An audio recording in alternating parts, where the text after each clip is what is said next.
நவ கைலாயங்களில் 4வது திருத்தலம், நடு கைலாயங்களில் முதல் திருத்தலம். எந்த கோவிலை பத்தி பார்க்க போறோம்? கோத பரமேஸ்வரர் திருக்கோவில், குன்னத்தூர், திருநெல்வேலி மாவட்டம். பலருக்கும் தெரியாத பல தகவல்கள் இந்த காணொலியில இருக்கு. அதனால காணொலியை ஸ்கிப் பண்ணாம கடைசி வரைக்கும் பாருங்க. இந்த காணொலியில என்னெல்லாம் பார்க்க போறோங்கிறத சுருக்கமா சொல்லிடுறேன். அதுக்கப்புறம் ஒவ்வொரு தகவலையும் விரிவா பார்க்கலாம். கோத பரமேஸ்வரர் பொருள் என்ன? இந்த தலம் ராகுக்குரிய தலமாக போற்றப்படுது. எப்படி?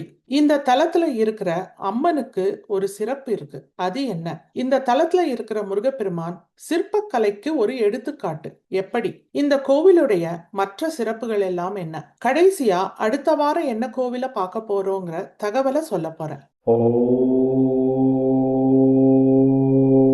கோத பரமேஸ்வரர், கோ பசுவை குறிக்குது. சிவலிங்கம் இருக்கிற தலத்தை தானாகவே பால் சொரிந்து மக்களுக்கு காமிச்சு கொடுத்திருக்கு. அதனால இங்க இருக்க சிவபெருமானுக்கு கோத பரமேஸ்வரர் அப்படின்னு பேரு. நவ கைலாயங்கள்ல ஒரு தலமா இருக்கிறதுனால இவருக்கு கைலாசநாதர் அப்படிங்கிற திருப்பெயரும் இருக்கு. இந்த தலம் ராகுக்குரிய தலமாக போற்றப்படுது. மூலவருடைய திருமேனியில நாகத்துடைய வடுவை பார்க்க முடியும். இயற்கையாகவே இது அமைஞ்சிருக்கு. மூலவர் திருமேனி மட்டும் இல்லாம இந்த தலத்துல இருக்கிற தென்முக கடவுள், அதாவது தட்சிணாமூர்த்தி மற்றும் பைரவர் திருமேனிகளிலும் நாகத்துடைய வடுவை பார்க்க முடியும். ஆக ராகுக்குரிய பரிகார தலமா இந்த தலம் போற்றப்படுது. இந்த தலத்துல இருக்கிற அம்மனுக்கு தனி சிறப்பு இருக்கு. இந்த அம்மனுடைய திருமேனி முழுவதும் ருத்ராட்ச மாலையை அணிவிச்சிருக்கிற மாதிரியான தோற்றத்துல வடிவமைக்கப்பட்டிருக்கு. இந்த தலத்துல அருள் புரிகிற முருகப்பெருமான ஆறுமுக நயினார் அப்படின்னு சொல்றாங்க. சிற்பக்கலைக்கு எடுத்துக்காட்டாக விளங்கும் அருமையான திருமேனி. முருகப்பெருமான் அமர்ந்த கோலத்துல இருக்காரு. 6 முகங்களுடனும் 12 திருக்கரங்களுடனும் காட்சி கொடுக்கிறார். 6 முகங்களில் 3 முகங்கள் தெளிவா தெரியும். மீத 3 முகங்கள் பின்புறமா இருக்கு. இந்த முருகப்பெருமானுக்கு பின்புறம் திருவாச்சி இருக்கு. முருகப்பெருமானுடைய சிலை திருவாச்சி இரண்டும் ஒரே கல்லினால் அமைக்கப்பட்டது. அப்படி ஒரு சிறப்பு இந்த முருகப்பெருமானுக்கு இருக்கு. முருகப்பெருமான் சந்நிதியில அவர் மட்டும் இல்ல, வள்ளியும் தெய்வானையும் இருக்காங்க. இந்த கோவில் குன்னத்தூர் அப்படிங்கிற சிறிய கிராமத்துல அமைஞ்சிருக்கு. மூலவர் கிழக்கு நோக்கி அருள் புரிகிறாரு. அம்மன் தெற்கு நோக்கி அருள் புரிகிறாங்க. இப்ப நாம பாக்குற கோவில் 13ஆம் நூற்றாண்டுல கட்டப்பட்டு இருக்கலாம் அப்படின்னு சொல்றாங்க. கல்வெட்டுல இருக்கிற செய்திகளை வச்சு இந்த தகவலை சொல்றாங்க. கல்வெட்டுல வீரபாண்டியன் அப்படிங்கிற பாண்டிய மன்னனுடைய பெயர் பொறிக்கப்பட்டிருக்கு. இந்த மன்னன் 13ஆம் நூற்றாண்டுல 4200 பொற்காசுகளை இந்த கோவிலுக்கு தானமா கொடுத்திருக்காரு அப்படிங்கிற தகவல் பதிவாயிருக்கு. வீரபாண்டியன் எங்கேயோ கேட்ட பேர் மாதிரி தோணுதா?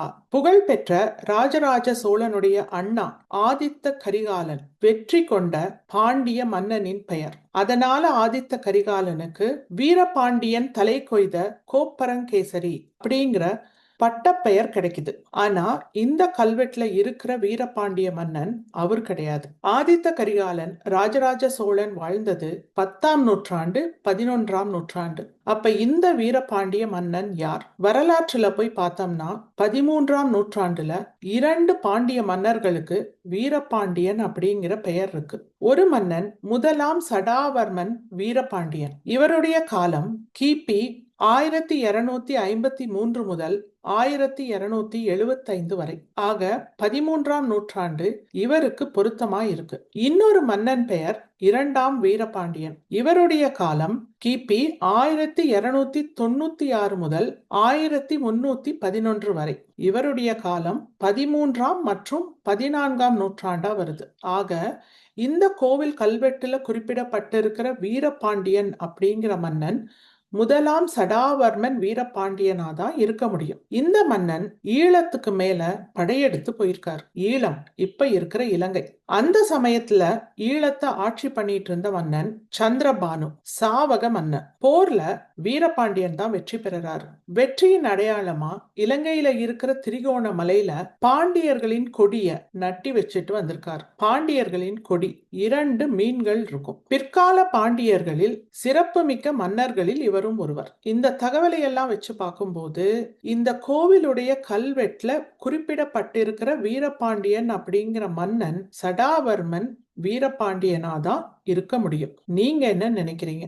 கமெண்ட்ஸ்ல சொல்லுங்க. நாம வாழ்ற இந்த காலத்துல இந்த தலம் குன்னத்தூர் அப்படின்னு அறியப்படுது. இந்த ஊருக்கு செங்காணி அப்படிங்கிற பெயரும் இருக்கு. காணி அப்படின்னா நிலம், செங்காணி செம்மண் இருக்கிற நிலம். கல்வெட்டுல இந்த தலத்துடைய பெயர் என்ன? கீழ்வேம்பு நாட்டு செங்காணியான நவனி நாராயண சதுர்வேதி மங்கலம். சதுர்வேதி மங்கலம் அப்படிங்கிற பெயர் இருக்கும் போதே சோழர்களுக்கும் இந்த தலத்துக்கும் தொடர்பு இருக்கிறது தெரியுது. ஆனா என்ன தொடர்புங்கிறது சரியா தெரியல. உங்களுக்கு ஏதாவது தகவல் தெரிஞ்சதுன்னா கமெண்ட்ஸ்ல சொல்லுங்க, எல்லாரும் தெரிஞ்சுக்கலாம். புகழ்பெற்ற நெல்லையப்பர் திருக்கோவில்ல இருக்கிற ஒரு செப்பேட்டுல இந்த திருத்தலத்துடைய பெயர் திருநாங்கீசநேரி அப்படின்னு குறிப்பிடப்பட்டிருக்கு.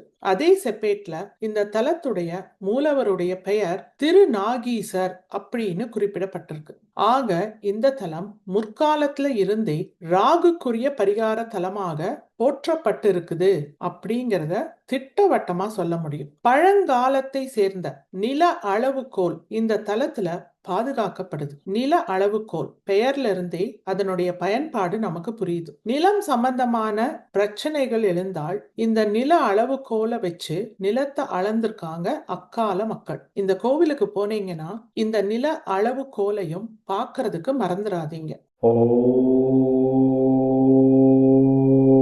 மூலவர் அம்மன் தகவல்களை சுருக்கமா பார்த்தரலாம். மூலவர் கோத பரமேஸ்வரர், கைலாசநாதர்னு இவருக்கு திருப்பெயர் இருக்கு. அம்மன் சிவகாமி, தலமரம் வில்வம், விநாயகர் கன்னி விநாயகர், தீர்த்தம் தாமிர புஷ்கரணி, ஆகமம் காமீகம், ஊர் குன்னத்தூர், திருநெல்வேலி மாவட்டத்துல இருக்கு.